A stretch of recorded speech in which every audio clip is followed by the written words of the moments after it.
அதாவது விஜய் வந்து பல விஷயம் சொல்லிட்டார். திமுகவுக்கு நான் தான் எதிரி, நான் தான் முதன்மை சக்தி, நான் தான் முதலமைச்சர் கேண்டிடேட்டு, நான் அதிகாரத்தில் பங்கு கொடுப்பேன்னு பல விஷயங்கள் சொல்றாரு. அப்புறம் திமுகவை பற்றி நிறைய விமர்சனங்கள்லாம் வைக்கிறார். சட்டம் ஒழுங்கு பிரச்சனைகள்லேருந்து எல்லாத்தையும் வைக்கிறார். பாசிசம் பாயசம் அது எல்லாமே வைக்கிறார். ஸோ அப்படி இருக்கும்போது திமுகலேருந்து ஒரு சரியான ரெஸ்பான்ஸ் இல்லைன்றது நீங்கள் சொல்கிறது கரெக்ட் தான். ஆனால் என்னை கேட்டால் எதுக்காக ரெஸ்பாண்ட் பண்ணணும்னு நான் கேட்குறேன். அதாவது திமுகவுக்கு நேர் எதிர் வந்து அதிமுக தான்.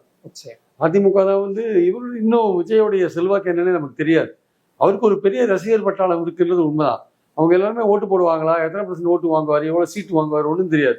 அவர் சொல்லிக்கலாம், நான் முதல்வர் கேண்டிடேட் சொல்லிக்கலாம், எனக்கும் திமுகவுக்கு தான் போட்டின்னு சொல்லிக்கலாம். பட் திமுகலாம் வந்து 72 வருஷம் கட்சி இருக்கு, 3 வருஷம் 3 தேர்தலாக தொடர்ந்து வெற்றியை பார்த்துட்டு இருக்காங்க.